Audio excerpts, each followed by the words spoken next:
There is a kind of fat you cannot see in the mirror, and it might be quietly working against every organ inside you right now. It wraps around your liver, presses against your pancreas, and sits deep in your abdomen, and most people have no idea it's even there until a doctor mentions it.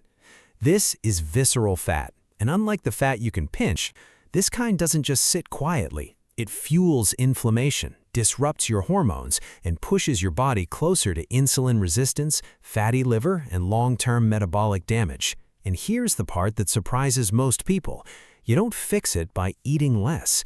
You don't fix it by starving yourself, banning every carbohydrate, or punishing yourself with hours of exhausting cardio. If I had exactly 7 days to start shrinking that dangerous fat, I wouldn't touch any of that. I'd focus on 3 specific changes that target the 3 things actually driving fat storage: insulin, hunger, and your body's willingness to release what it's been holding on to. Let's be honest about something first. 7 days will not erase years of accumulated visceral fat. Nobody credible would promise that. But 7 days is enough to do something more important. It's enough to change the direction your body is moving in. It's enough to stabilize the hunger that's been sabotaging you and to create the exact metabolic conditions your body needs before real fat loss can even begin. And the very first step has almost nothing to do with cutting calories. It starts with understanding something most people never even consider. How often you're eating might be the reason your body refuses to let go of fat. Think about what a completely normal day actually looks like for most people. Breakfast around 7, sweetened coffee at 9, a snack before lunch because you're a little hungry, another snack in the afternoon because the day is long, dinner around 7, and then something small later while you're relaxing in front of the television. None of it feels excessive in the moment, but here's what's actually happening underneath the surface. Your body may be processing incoming food from the second you wake up until minutes before you fall asleep. Every single time you eat, especially anything with refined carbohydrates, your blood sugar rises and insulin gets released to handle it. Insulin's job is to move that glucose into your cells, but it sends your body another message at the same time. Energy is available, no need to dig into reserves, and as long as insulin stays elevated, your body has almost no reason to touch the fat it's been storing. Picture trying to clear out a packed storage room while someone keeps wheeling in new boxes every 2 hours. You can rearrange things, you can be smarter about what comes through the door, but that room never actually gets the chance to empty out. This doesn't mean insulin is the enemy, and it doesn't mean meal timing magically cancels out how much you eat overall.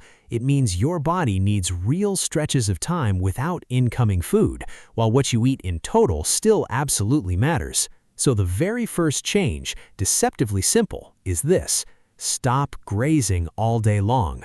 Build clear, defined meals. Cut the snacks that feel harmless. Give your body longer breaks between eating. But to really understand why this one shift changes everything, you need to see the 2 completely different states your body cycles through every single day without you ever noticing.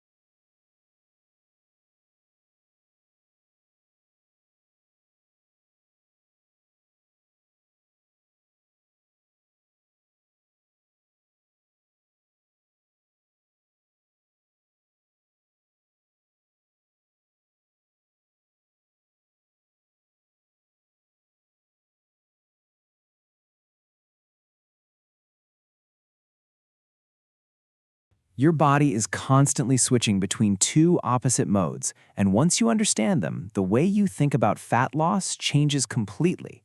The first is called the fed state. It kicks in the moment you eat. Food gets digested, blood sugar climbs, and insulin ushers nutrients into your cells. Some of that energy gets used right away. The rest gets stored as glycogen or as fat. There's nothing wrong with this state. It's completely normal, completely necessary. The problem only starts when you live in it almost all day, because meals, sugary drinks, and snacks just keep arriving, one after another. The second state is the post-absorptive state. You might know it as the fasting state. Once digestion slows down and insulin gradually drops, your body gets a very different signal. No new energy coming in, so it's time to start pulling from what's already stored. That doesn't mean fat instantly melts off, but it creates exactly the conditions your body needs to start mobilizing stored fuel, especially once your overall intake is under control. Think of your body like a busy kitchen with a fully stocked storage room in the back. If delivery trucks keep showing up every couple of hours, the cooks are going to use those fresh supplies first. Why would they bother opening the storage room? Only once deliveries actually stop for a real stretch does that kitchen finally start reaching for what it's already got. And that's exactly why the first strategy was never about starving yourself or forcing some extreme fast. It was always about creating longer, consistent breaks between meals. But there's one obstacle standing in the way of all of this, and it's the one that quietly wrecks almost every plan: hunger. If your meals don't actually keep you satisfied, any eating window you try to build will collapse within days. So before anything else, we need to make that window something you can actually live with. Here's the first strategy, laid out simply. Stop eating the second you wake up, and stop eating right up until bed. Instead, build 2 or 3 clearly defined meals inside an 8 to 10 hour eating window. Eat your first meal around 10 in the morning, finish dinner by 6 or 7 at night, and just like that, you've given your body a 14 to 16 hour overnight break without anything extreme. If that sounds like too much right away, start smaller. 12 hours is plenty to begin. Finish dinner at 7, eat breakfast after 7 the next morning, and once that starts to feel easy, gradually stretch it a little further. This was never about suffering. It's about interrupting the non-stop stream of calories that's been keeping your body busy processing food all day long. During your fasting hours, stick to water or unsweetened, calorie-free drinks that work for you. And more than anything, cut the unnecessary snacks, the handful of nuts, the sweetened coffee, the few bites you take while cooking. They feel like nothing, but every single one quietly extends your eating window. Now, meal timing isn't magic, and it never was. If you cram the exact same excessive calories into a shorter window, fat loss can still stall completely. The real power of the eating window comes from something simpler. It cuts down your opportunities to overeat, and it gives your body actual stretches of time without food coming in. But here's where most people quietly sabotage themselves. They shrink their eating window while eating meals that leave them hungry an hour later, and within days, the cravings win. For this to actually work long-term, your meals have to control hunger from the inside, and that starts with understanding something most people never learn. Visceral fat itself might be interfering with the very signal your brain uses to know when you're full.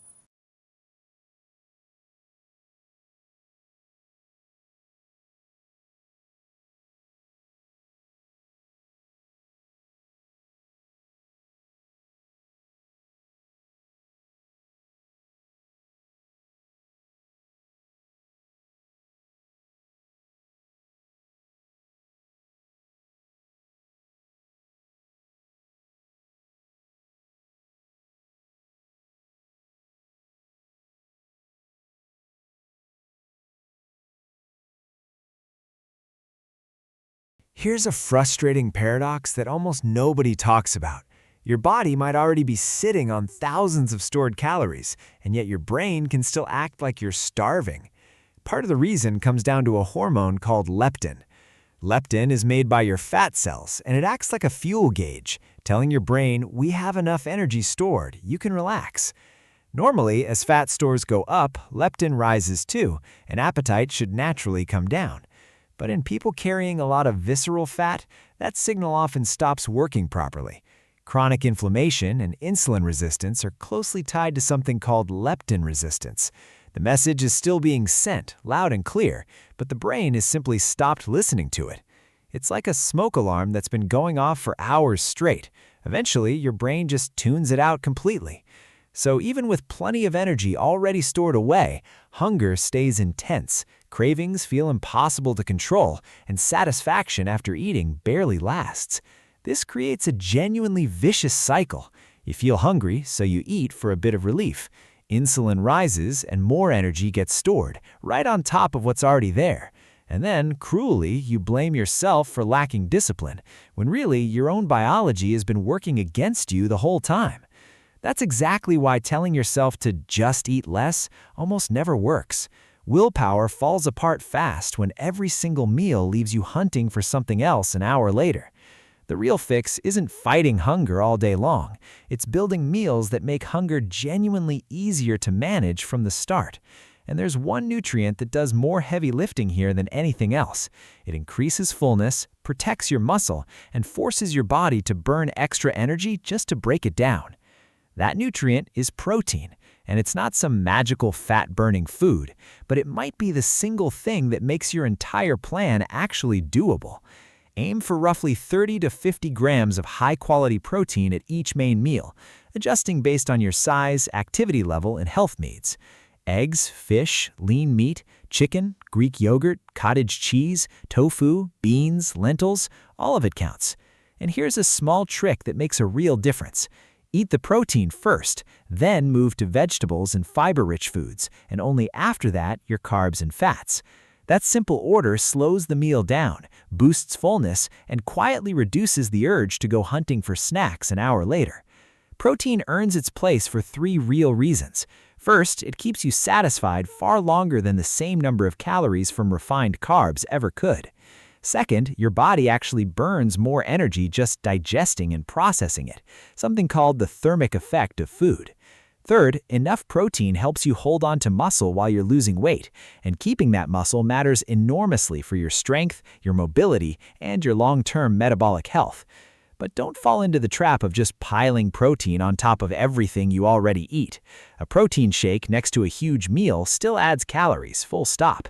Use it instead to replace the less satisfying stuff and build the whole meal around it. Picture a plate with grilled chicken, a generous pile of vegetables, and a reasonable portion of potatoes or rice. You finish that meal actually satisfied, not deprived, not still hunting for more. And yet, even a perfectly balanced meal is still going to raise your blood glucose somewhat. Thankfully, there's one small action, taking just 10 minutes, that handles that almost immediately.